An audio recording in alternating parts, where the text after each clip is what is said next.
믿습니다. 아멘. 아멘. 베스도 총독이 새로 부임한 후, 그는 그의 취임을 축하하기 위해서 방문을 한 아그리빠 왕에 대한 얘기를 우리가 어제 보았습니다. 아그리빠 왕이 나도 바울의 얘기를 좀 듣고 싶다. 그래서 바울의 이야기를 듣기를 자청했을 때 베스도가 바로 그 다음날 마련한 자리에서 바울이 자기 자신을 변명했는데 그의 얘기를 쭉 읽어보면 변명이 아니라 그 자신의 간증 형식으로 복음을 전하는 기회로 삼았던 것을 보게 됩니다. 그리고 오늘 26장에서는 그가 지금 자기에 대해서 쭉 간증 형식으로 전도하는 내용 중에 절반 정도까지가 기록되어 있는 내용입니다. 내일은 우리가 나머지 절반을 또 보겠죠. 그가 어떻게 간증을 했는가 하는 것입니다. 먼저 바울은 자신에 대한 소개를 하죠. 자기를 변명하는 이야기를 하는데 아그리빠가 바울에게 자 이제 너를 위해서 말해봐. 그렇게 하자 바울이 자신의 얘기를 시작했습니다. 그는 먼저 최선을 다해 예의를 갖추고 인사를 합니다.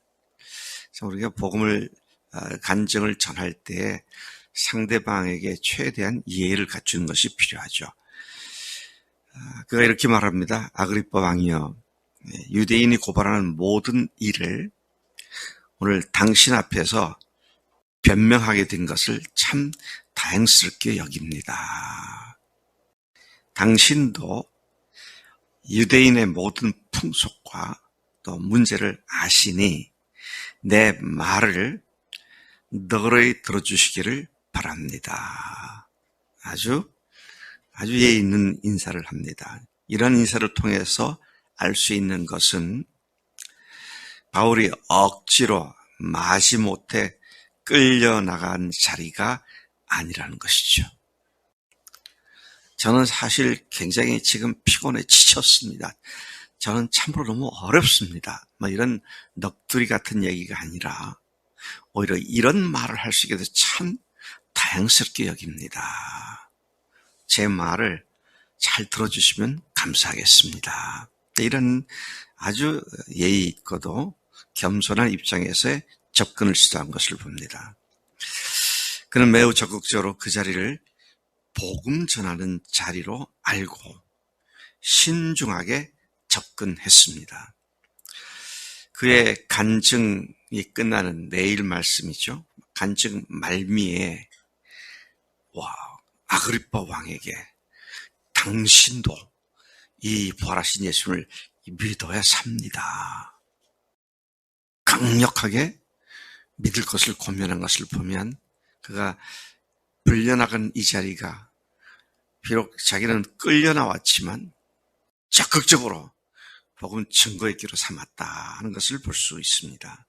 4절 이하 12절까지 보면 내가 옛날에는 이런 사람이었습니다. 예수를 믿기 전에 과거에 어떤 사람이었는가 하는 것을 이야기합니다. 믿기 전 과거의 자신에 대해서 바울이 소개를 하고 있죠. 바울은 원래 지금 자기를 고발하는 사람들과 똑같은 믿음을 가졌었고 그들보다 더 열심히 있는 사람이었습니다. 그렇게 얘기를 하죠.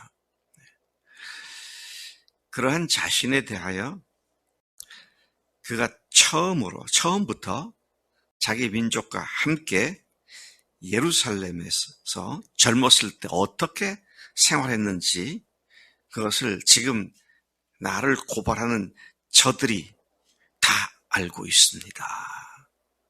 바울이 꽤 알려진 인물이었죠. 물론 지금은 시간이 많이 지나서 그의 사역의 끝자락에 와 있습니다만은 젊었을 때 얼마나 유능하고 또 기대가 되고 촉망되어지는 그러한 유대교 지도자가 될 사람이었는지를 저들이 다 알고 있습니다. 그런 얘기를 한 것이죠.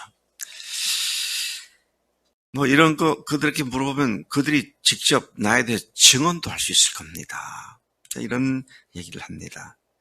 그런 자신을 자신들이 믿는 유대 종교의 가장 엄한 극보수파를 따라서 바리새인으로서 생활하는 것도 그들이 잘 알고 있습니다. 그리고 지금 여기서 이렇게 신문을 받는 이유도 하나님이 우리 조상에게 약속하신 것을 바라기 때문입니다.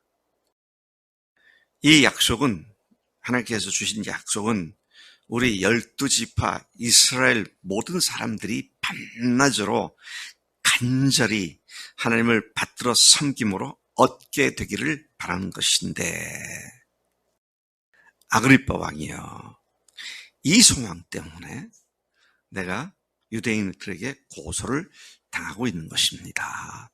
그런 얘기를 하죠. 물론 유대인들이 바라는 것은 메시아가 와서 이스라엘을 전 세계 메시아 왕국으로 주도해가는 나라가 되기를 바라는 것이지만, 지금 바울이 말하는 바는 그분이 이미 오셨고 그렇게 소망했던 그분이 죽으시고 부활하신 예수님이시고 그분의 천국이 이미 시작되었다, 이걸 의미하는 말씀이기도 한 것입니다. 자, 그런데 이제 과거의 얘기를 지금 한 대 이어서 그는 어떻게 믿기에 전에 믿음에 대한, 하나님에 대해서 잘못 믿고 있었는지 그것을 얘기합니다. 구원받는 것에 대한 오해를 어떻게 했는지 그런 얘기를 하는 것이죠. 그러면서 이제 재미있는 호칭을 합니다. 지금 아그리빠 앞에서 얘기하지 않습니까? 그러니까 아그리빠 왕이야 그랬잖아요. 근데 이제는 그 명칭이 복수로 바뀝니다. 당신들은 어찌 죽은 사람을 하나님께서 살리시는 것을 믿지 못할 것으로 여기고 있습니까? 아그리빠 한 사람이 아니라 거기에 둘러서서 또는 앉아서 바울의 얘기를 듣고 있는 모든 사람을 염두에 두고 그들이 예수 믿게 되기를 바라면서 당신들은 어떻게 부활을 믿지 못합니까? 그렇게 얘기를 하고 있는 것이죠. 바울은 분명히 거기 있는 사람들에게 복음을 전하려고 하는 그런 의식을 갖고 있었음을 보여주는 것이죠.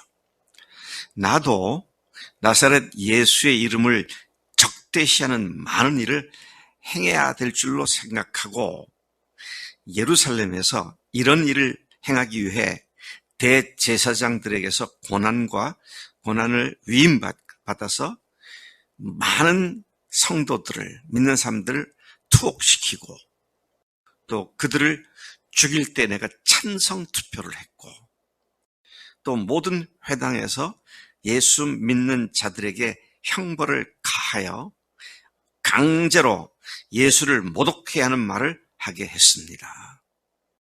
그뿐 아닙니다. 저는 갈수록 믿는 자들에 대한 분이 더 커져서 격분되어서 대제사장들의 고난과 위임을 받아 외국 성인 다메섹까지 가게 됐었습니다. 자, 그랬는데 이제 어떻게 믿게 되었느냐? 이제 믿게 된 경위를 말하고 있죠. 13절부터 오늘까지 18절까지 말씀입니다.